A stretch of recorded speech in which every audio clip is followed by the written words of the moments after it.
Salut și bine v-am regăsit la episodul de astăzi prin care am să continui seria de tutoriale despre OpenLane. Mai exact, astăzi o să vă arăt care sunt toate tipurile de licitații de pe OpenLane și cum funcționează fiecare dintre acestea.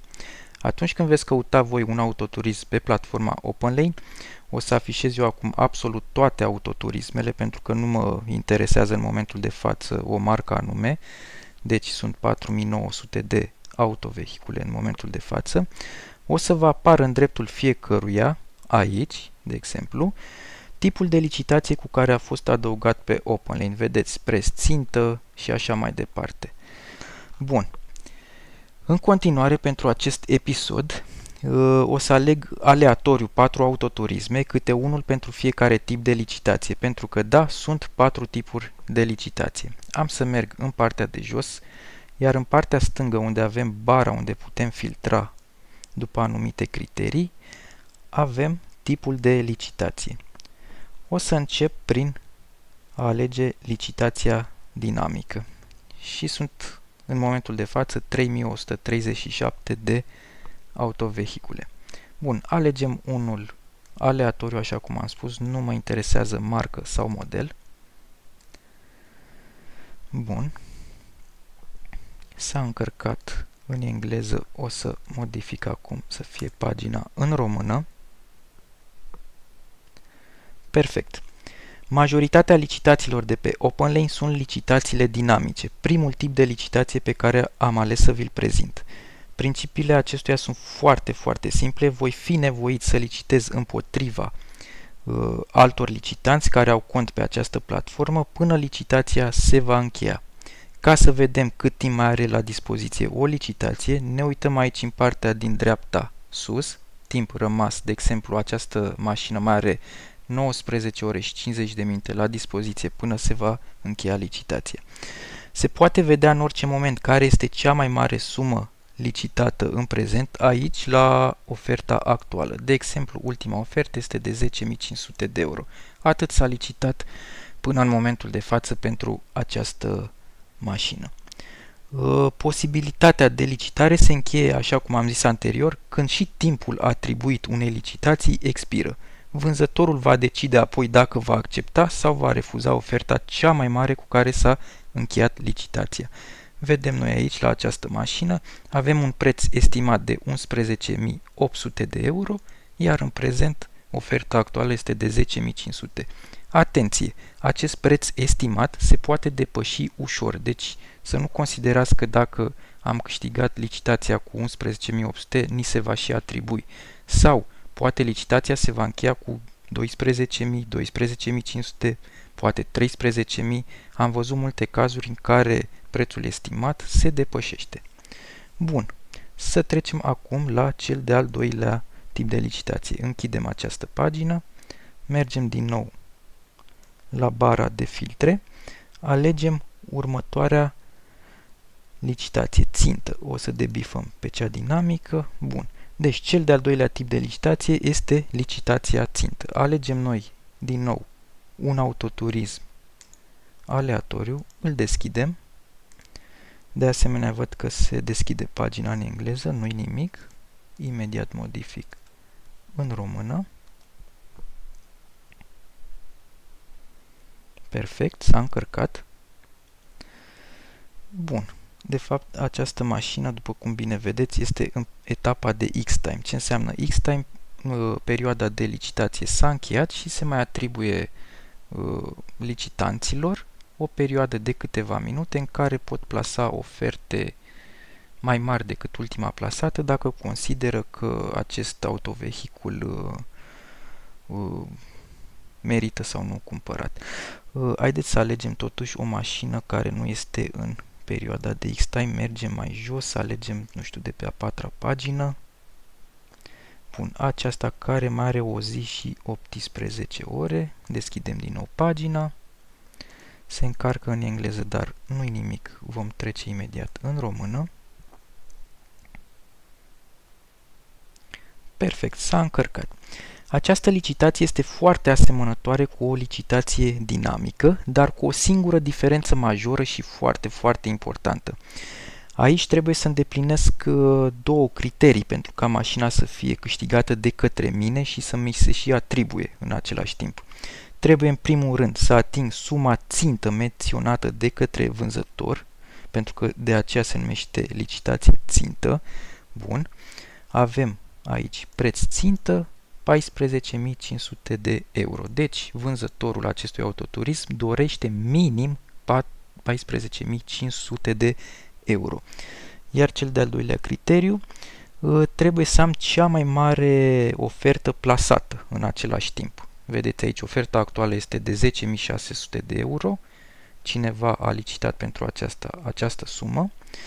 Bun, deci, în concluzie, ce înseamnă asta? Ei bine, este foarte simplu de înțeles că sunt nevoit să licitez minim această sumă țintă menționată aici, dar în același timp suma licitată de mine trebuie să fie și ultima și cea mai mare. Dacă această sumă este depășită de către alt licitant, trebuie să revin la rândul meu cu cea mai mare ofertă. Deci dacă voi îndeplini aceste două condiții, la finalul licitației, când timpul de aici, de o zi și 18 ore, va expira, mașina îmi va fi atribuită mie. De exemplu, voi licita 14.500, vine altcineva care licitează 14.600, acela va câștiga automat mașina. Ei bun, trebuie să vin peste el cu o sumă mai mare, nu știu, 14.700, 800, 900, nu știu. Ideea este că trebuie să am cea mai mare sumă, iar suma să fie minim cât prețul țintă. Bun, se poate licita și sub acest preț țintă, poate cineva nu oferă prețul țintă, iar când licitația se va încheia, când perioada aceasta va expira, vânzătorul va decide dacă va atribui sau nu mașina. De exemplu, cineva va licita 14.000 fix, să zicem, licitația se încheie, timpul expiră, apoi acel licitant va vedea dacă îi se va atribui sau nu mașina. Bun. Închidem și această pagină. Mergem din nou la bara de filtre și alegem cel de-al treilea tip de licitație. Licitația de tip cumpără acum. Cel de-al treilea tip de licitație este și preferatul meu și am să vă explic de ce. Bun, mergem la fel, nu știu, haideți să alegem o pagină, din nou pagina 4, luăm prima mașină, uitați aceasta. S-a nimerit a fi un Tesla, dar nu contează acest lucru. Pagina se încarcă din nou în engleză, dar eu am să o modific imediat în română. Această licitație se va încheia în 22 de ore și 49 de minute. Practic, nu este chiar o licitație în adevăratul sens al cuvântului. De ce? Pentru că autoturismele de la acest tip de licitație pot fi cumpărate direct dacă prețul acesta, de exemplu menționat aici la cumpăr acum, este plătit de către mine direct. Deci, dacă am plătit direct acest preț menționat, am câștigat automat licitația și autoturismul mi se va atribui imediat, fără ca altcineva să mai poată licita pentru el. Deci, avem oferta actuală 16.550, plasată de către un alt licitant care are cont. Eu, de exemplu, dacă introduc aici 16.950, vedeți, de la cumpăr acum, practic nu pot să plusez cu o sumă mai mare. Acesta este prețul maxim pe care vânzătorul îl și vrea pentru această mașină, decât trebuie să apăs butonul cumpărați acum, iar autoturismul mi se va atribui mie direct. Se numește totuși licitație pentru că putem plasa, așa cum bine ați văzut, o ofertă mai mică decât prețul menționat de la cumpăra acum, dar riscăm să cumpere altcineva între timp autoturismul cu banii jos sau mai riscăm să câștigăm licitația și autoturismul să nu mi se atribuie mie, ceea ce înseamnă că practic am pierdut timp degeaba pentru un autoturism care mi se părea ok la raportul preț-calitate și l-am pierdut printre degete, ca să spun așa. Este tipul meu favorit de licitație pentru că mi se oferă posibilitatea să cumpăr direct un autoturism la un preț fix, știu dinainte. Deci eu pot să licitez aici 16.000, nu știu, 800, să aștept, de exemplu 850 pentru că este multiplu, ok, 16.850, să aștept, timpul acesta de 22 de ore expiră, am câștigat licitația, dar risc pentru 100 de euro să nu mi se atribuie mașina pentru că vânzătorul voia el neapărat 16.950 de euro. Bun, închidem și această pagină. Mergem mai departe la al patrulea și ultimul tip de licitație. Se numește licitație oarbă. Vedeți că sunt foarte puține autoturisme de acest fel. Bun, alegem din nou unul aleatoriu. Nu ne interesează acum marca și modelul. Așteptăm să se încarce pagina, mă scuzați. Schimbăm din nou cu română. Așteptăm să se reîncarce. Bun, s-a reîncărcat. Timpul rămas pentru licitație este de 19 ore și 16 minute. Deci, cel de-al patrulea și ultimul tip de licitație este licitația oarbă. Ca să știți dinainte, eu nu o să licitez niciodată folosind acest tip de licitație, dar dacă totuși există, am să vi-l explic. Prin licitație oarbă se înțelege că există un autoturism pentru care fiecare licitant poate plasa o ofertă pe care o consideră el a fi bună spre a câștiga licitația. De exemplu, eu consider că acest Ford Transit din anul X, nu știu, 2019, cu kilometrajul respectiv, valorează 10.000 de euro. Haideți să zicem o sumă rotundă, nu are relevanță. Bineînțeles, se vor adăuga anumite taxe aici și o să vi le explic în episodul ce urmează despre modul cum se calculează prețul final pentru ca o mașină să fie adusă în țară. Bun, am ales cei 10.000 de euro și apăs pe plasez o ofertă. Bine, eu nu o să apăs acum, dar ca idee așa se procedează. Cei care licitează pentru acest autoturism nu pot vedea niciodată ofertele celorlalți licitanți, dar nici oferta sa nu va fi vizibilă pentru ceilalți licitanți. Vedeți aici oferta actuală, este o liniuță, nimeni nu știe în momentul de față cât s-a licitat, cine a licitat, nu. De aceea se și numește licitație oarbă. Bun, astfel, la final când se va încheia licitația, când va expira acest timp, veți fi anunțat de OpenLane dacă ați câștigat sau nu acel autoturism și dacă s-a atribuit. Pentru că poți câștiga, așa cum am zis, licitația, de exemplu cu 10.000 de euro o câștig, dar vânzătorul voia pe acest autoturism, nu știu, 16.000 de euro și categoric nu mi-o dă mie la acest preț mult mai mic. Dar, așa cum am spus, este de înțeles de ce nu voi licita niciodată la un astfel de tip de licitație, pentru că mi se pare timp pierdut din punctul meu de vedere. Bineînțeles, ați văzut că acest tip de licitație este mai rar întâlnit, dar există pe platformă și de aceea vi l-am prezentat. Închidem și această pagină. Bun, deci, acestea fiind spuse, eu zic că am cuprins în acest episod toate tipurile de licitații și v-am explicat în ce constă fiecare. Pentru o colaborare cu voi, o să accept primele 3 tipuri de licitații, dar le prefer pe cele de la cumpără acum și licitația țintă. Ați văzut și voi de ce, pentru că în principiu mergem la sigur, ca să zic așa, deci la cumpără acum știm clar că mașina respectivă costă X euro cu taxele aferente, adusă în țară și așa mai departe, deci nu pierdem timp să licităm și să vedem cine mai licitează în plus, dacă ni se atribuie mașina, nu. Am plătit banul, mașina ne-a fost atribuită și ne ocupăm în continuare de acte când vine în țară. La fel și la licitația țintă, știm că prețul țintă dorit de vânzător este 10.000 de euro, poate că mașina totuși, uite, o să vă arăt acum de exemplu, o să afișez din nou vehiculele, o să merg din nou la cele țintă, doar să vă arăt ceva. Tip de licitație țintă. Bun.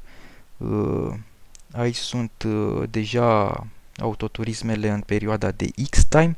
Avem prețuri țintă de 8900 de exemplu, dar oferta actuală este mult mai mare, după cum bine vedeți, cam cu 2000 de euro. Deci să nu vă așteptați că o mașină costă chiar cât este prețul țintă. Nu. Deci dacă știți că mașina aceasta în țară, cu toate taxele incluse, costă, nu știu, 12.000, deci să nu vă așteptați să o câștigați cu 8.900 de aici. Uitați multe exemple, nu doar unul, prețul țintă și oferta actuală care este mult mai mare aici, chiar este mult mai mare, aproape cu 4.000 de euro, de la 9.400 la 14.000, iar foarte mare 4.600 de euro și așa mai departe. Deci în etapa de X-Time, când mai sunt câteva minute până când licitația se termină definitiv, toată lumea plusează. Deci dacă îți dorești cu adevărat o mașină de aici și îți place cum arată și așa mai departe, trebuie să accepti prețul real până la urmă. O să mergem mai departe în paginile, nu știu, 4-5 și o să vedeți la cele care au rămas o perioadă de o zi, 2 zile, oferta actuală încă nu s-a apropiat foarte mult de prețul țintă pentru că mai este timp. Deci când se apropie, nu știu, mai rămâne o oră până se încheie licitația, toată lumea o să pluseze și categoric acest preț țintă se va depăși. Bun, asta am vrut să vă explic ca să fie știu de către toată lumea. De asemenea, accept, așa cum am zis, și licitația dinamică, dar cu condiția să înțelegeți și voi, așa cum v-am arătat la cea cu prețul țintă, și să acceptați faptul că prețul afișat ca și estimare nu este întotdeauna cel care va câștiga o licitație și să vă așteptați să acordați o sumă mai mare pentru acel autoturism dacă va fi cazul. Altfel ne vom pierde timpul și eu și voi, iar licitația nu va fi câștigată. Apoi intervine frustrarea că, vai, nu am câștigat și așa mai departe. Deci v-am zis de la început că trebuie să vă pregătiți cu o sumă mai mare decât prețul estimat sau prețul țintă. De aceea, tipul favorit de licitație al meu rămâne cumpără acum. Acolo prețul este fix, se știe și... Bun. Cam acestea fiind spuse, am terminat episodul de astăzi. În episodul ce urmează, probabil și cel mai important din această serie de tutoriale, am să vă prezint și să vă arăt exemple concrete. La fel vom deschide anumite autoturisme de pe platformă. Bun, am să vă arăt exemple concrete despre modul cum se calculează prețul final pentru un autoturism ca să intrați în posesia lui.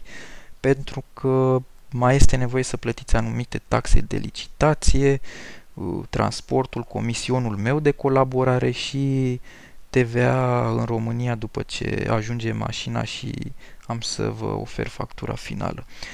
Dar toate acestea în episodul următor. Până atunci eu vă mulțumesc pentru atenția acordată acestui episod. Vă rog să nu uitați să vă abonați la acest canal, să dați un like acestui video dacă v-a plăcut și nu în ultimul rând să urmăriți pagina de Facebook pentru a fi la curent cu tot ceea ce voi posta. Numai bine, vă salut!